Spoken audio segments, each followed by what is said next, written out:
color today. How are you all doing today? Good. How are you? I'm great as well. Okay, so we only have 4 minutes, so let's jump right in.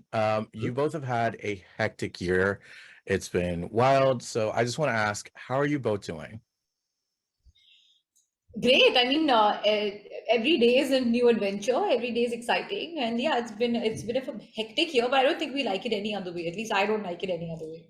And I think most importantly, this year, apart from us having a child together, I think another very big moment for us is the culmination of Brahmāstra that it's finally releasing. It's a film that we've been working on since 5 years. So very excited, very nervous, and very anxious also. Yeah, that's all fair. That's actually question number 3, but let's jump right into that. You touched a little bit on how, the movie's had some setbacks. It's taken some time. Part of it was the fact that you had to shoot around the globe, Edinburgh, New York, Varanasi, and then the pandemic. What were those challenges like for you? And then, what brought us to where we are now with the movie coming out in a few weeks? We didn't actually shoot in New York. I mean, we would have loved to shoot in New York, but we didn't actually shoot there.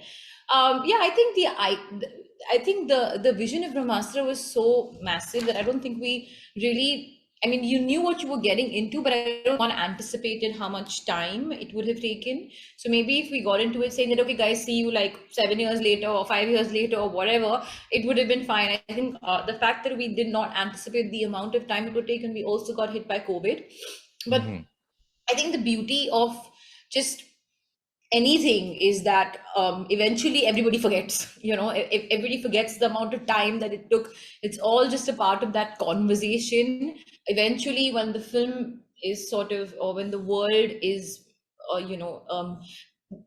for the world to see, for the audience to see, people then start taking in, oh, okay, that's why it's taken so long. Or, okay, yes, I hope it's worth the wait. Or this looks like it's worth the wait. All those conversations, when that starts pouring in, that's, that feels like, okay, all this effort was something that we needed to put in so that we could get to a product like this. Absolutely. It's that thing of, it takes a lot of years to become an overnight success, and people don't see the years of work that goes into it.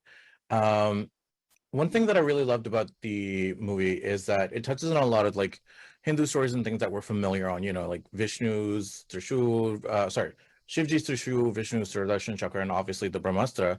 What was it like working on a film that adapted those religious themes and iconographies into essentially a fantasy flick? Yeah, well, Brahmastra is a grand celebration of our rich and unique Indian culture. It is a fantasy film. It is a fictitious film. But I think just to be inspired by our stories, which is so rich in culture, our Indian mythological stories, the astras that we've been hearing and watching in, Ramayana or Mahabharata, and kind of getting inspired by that and adapting it to a new world. Brahmastra is set in today's contemporary world. I think it was a very original story. Usually films of this nature are usually based on books, and they are, where stories have been written over the years. But I think the challenge with Brahmastra was that Ayan had to write it from scratch. He had to write the entire story, which happens over 3 parts, and then start from part 1. And I think as actors, it was very important for us to understand the text. Was very important for us to understand the characters, what he's trying to tell with the story. And I think that was the extreme challenging part that Alia and me had to go through over these years. And then, the way it was written, at the end, it's an entertaining film. It's made for the large screen experience. And and I think the challenge was just to understand.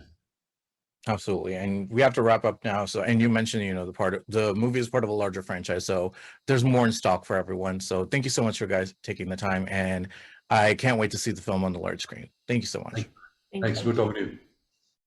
In the lectures, fanboys, professional artists, and professors. Maybe a nerd who's just like you, talking about the things that you like too. So I invite you to the NOC. In full color, you see me. The hard knock life, comics, movies, and TV. Yeah, pop culture with a different perspective.